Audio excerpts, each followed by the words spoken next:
In this video, I'm going to be talking about seventh chords. Seventh chords are very similar to triads. In fact, they contain triads. It's a triad plus an extra note. That extra note happens to create the interval of a seventh between the root and that extra note. So for example, here's a C major triad, C, E, G. If I slap a B on top of that chord, this now becomes a seventh chord. There's a C major triad plus the interval of a major seventh between C and B. There's two portions of a seventh chord that you need to take into account when determining its quality, and that's the triad quality plus the seventh quality. In this situation, you have a major triad and a major seventh. Therefore, this is a major seventh chord. So both portions have to be major for it to be a major seventh chord.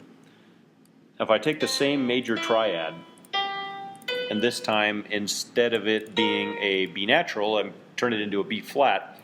This is a different quality of seventh chord. We still have a major triad on the bottom. Those notes haven't changed. But the interval between the C and the B flat now is a minor seventh as opposed to a major seventh. So the technical term for this chord is a major minor seventh chord. That's a term that works, but it's not very common. The most common term for this particular quality of seventh chord is the dominant seventh.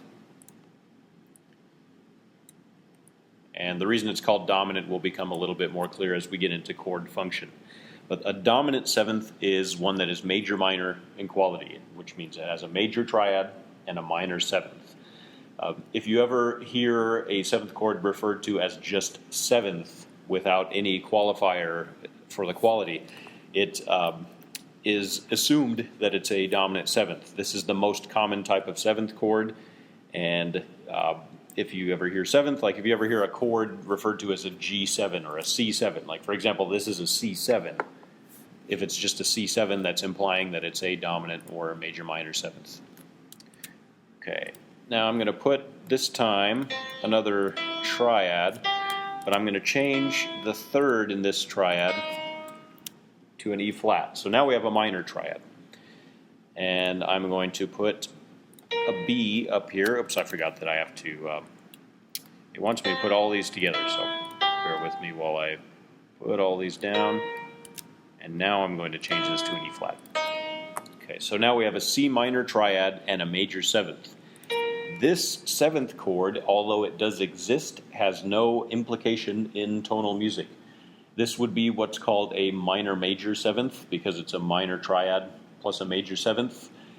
This chord doesn't have any practical function in tonality, so I'm going to stop talking about it right now. And instead, I'm going to turn this B into a B flat. Now we have a minor triad, C, E flat, G, and a minor seventh between the C and the B flat. This chord is a minor seventh chord. So a minor seventh chord is minor on both sides, triad and seventh.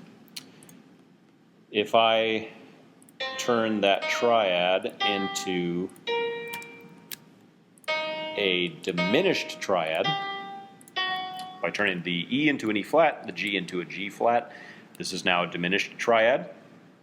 There's no such seventh chord, no practical seventh chord that has a diminished triad and a major seventh. However, there is one that has a diminished triad and a minor seventh, which is what we have here. There's a C diminished triad, and the interval created from the C to the B flat is a minor seventh.